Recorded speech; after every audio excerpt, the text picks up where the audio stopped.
Welcome, everyone. For those who don't know me, I'm Quinton, Greg's brother, and I'm giving an address for Greg on behalf of the family. Gregory Lawrence Patrick Deeley, Greg, was born in Nuneaton, Warwickshire in 1964 to Mark and Dolores Deeley. He was the fourth of 5 boys, including Mark, Jonathan, Paul and myself, with our sister Emma joining us a decade later. The first school Greg attended was St. Bede's College in Leamington Spa. A notable legacy of the school related to how his beloved Aunt Nora, then a music teacher at the school, had a grading system for singing which classified children as warblers, blackbirds, or nightingales.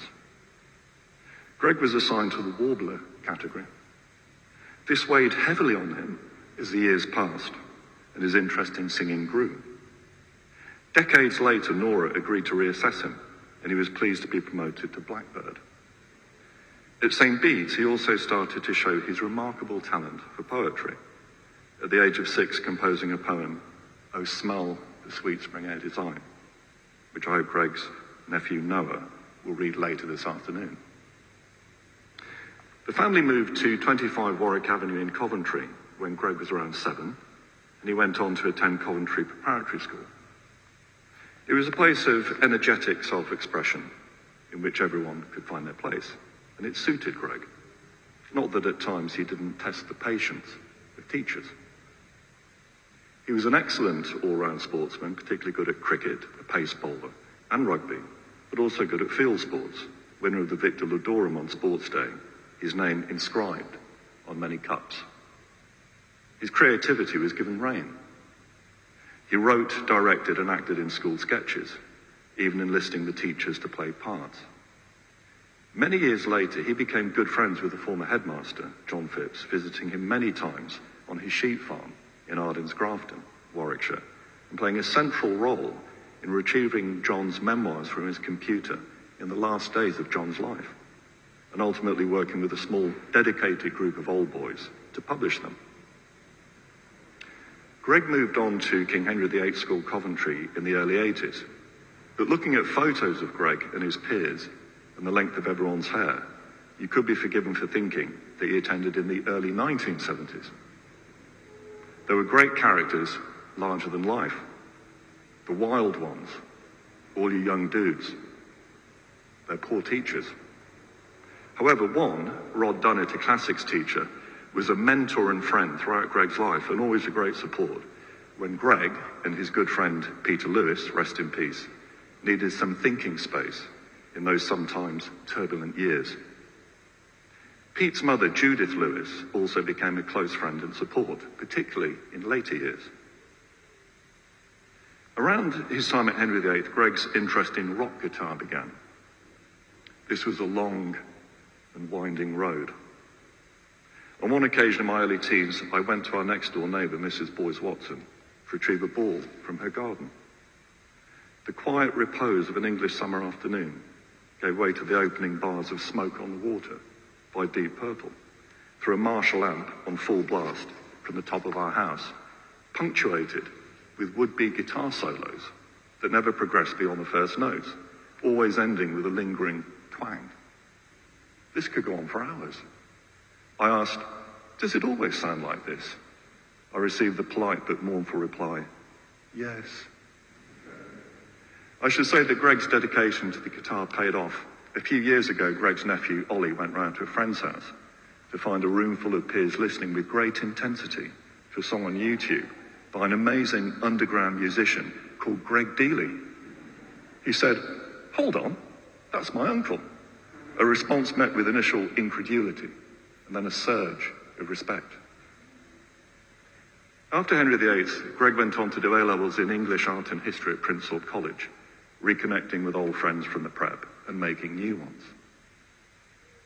After A-levels, Greg eventually decided to move to London with Pete Lewis to start a band, moving into Elmington Road, Camberwell, owned by Sean McManaman, Mac, and Dave Reynolds. At this time, Greg and Pete's hair was extremely short. Mac describes how when he went to the front door and encountered a 6'5" skinhead wanting to rent a room, he thought, "No way." However, within a minute, Greg had charmed and amused him so much that the room was his, and then began the era of life in South London, a many-faceted period too rich to easily convey.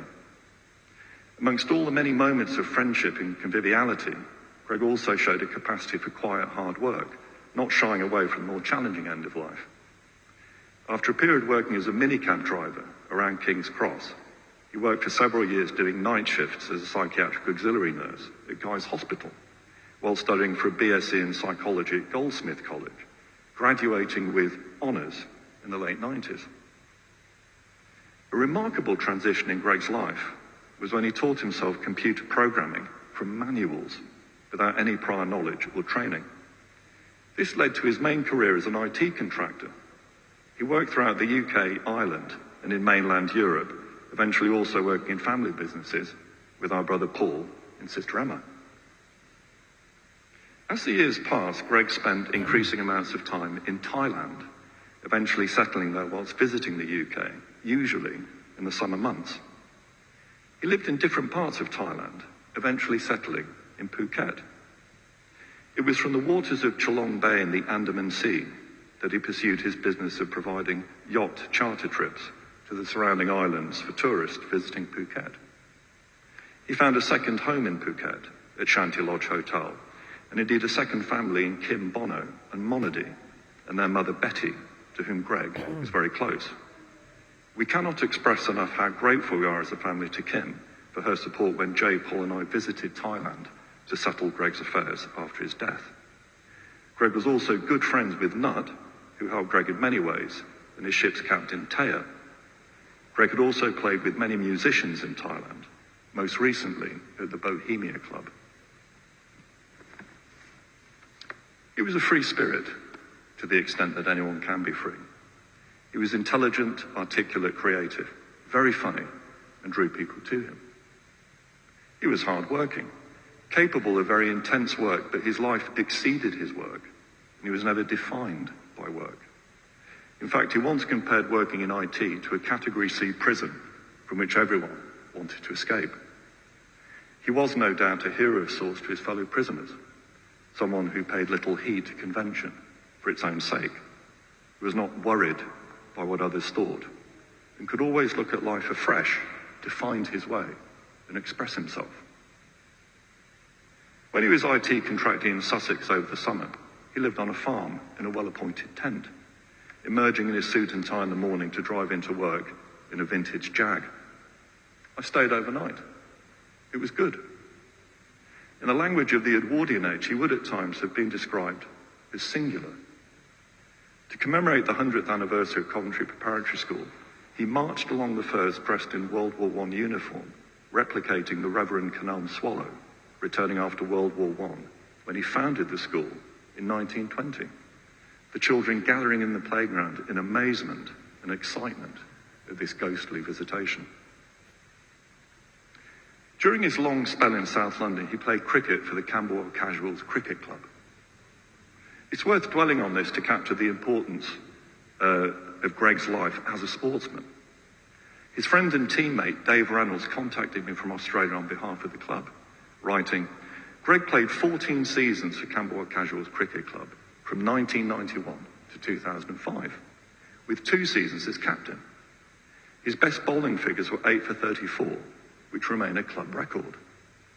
A tall, fast bowler, he was a massive contributor to the team and, as with everything he did, committed to it wholeheartedly. Very competitive on the field, but a gentleman off it, and always enjoyed socialising with team and opposition after the match." Past players have said that Sundays playing cricket were the highlight of the week for many of the team, and Greg was at the heart of it, that having batted against Greg in the nets, they were grateful that he wasn't on the opposition. Dave added, "From a social perspective, there were many really enjoyable years in Camberwell.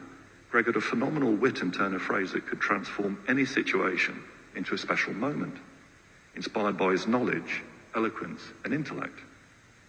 There were many very good years of friendship with Greg, and they will be cherished for many years to come."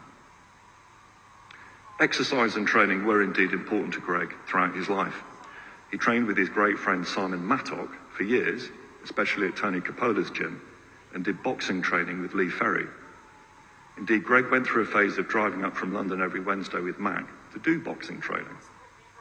This year, a fellow sailor, Mark Stennett, whose boat was opposite Greg's in Shalong Bay, would see him skipping on deck in the morning.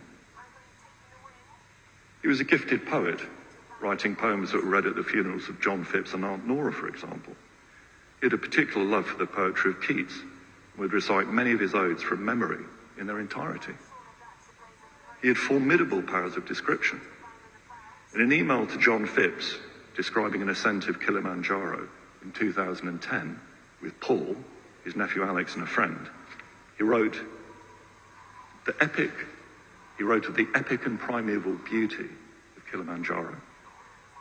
The tops of tall mountains are strange places where one can be burned by tropical sun, beset by blizzards from adjacent glaciers, and blasted by strong winds rushing over the peak. Wispy clouds dance for your entertainment. When at the summit, there is a sea of clouds some 2 kilometers below, which makes everything seem majestic and surreal.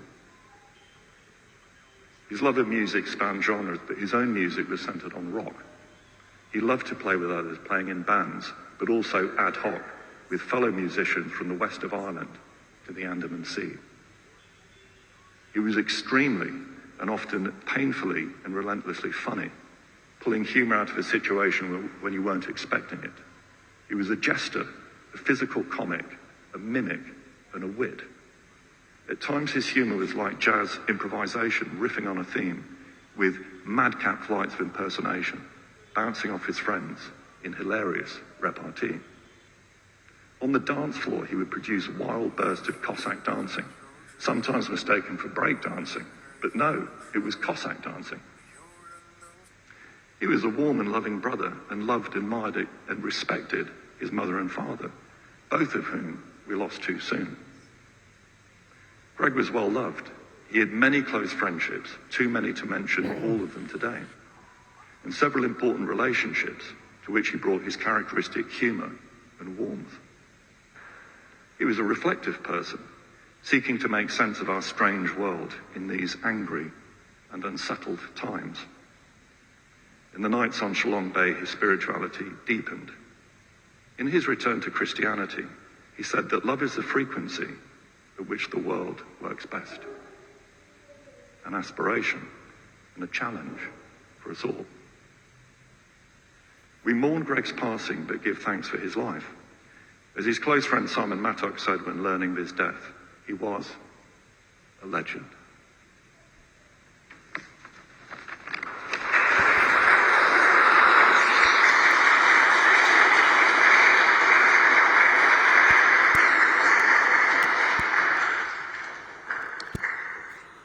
I invite you to stand once more as we begin the requiem.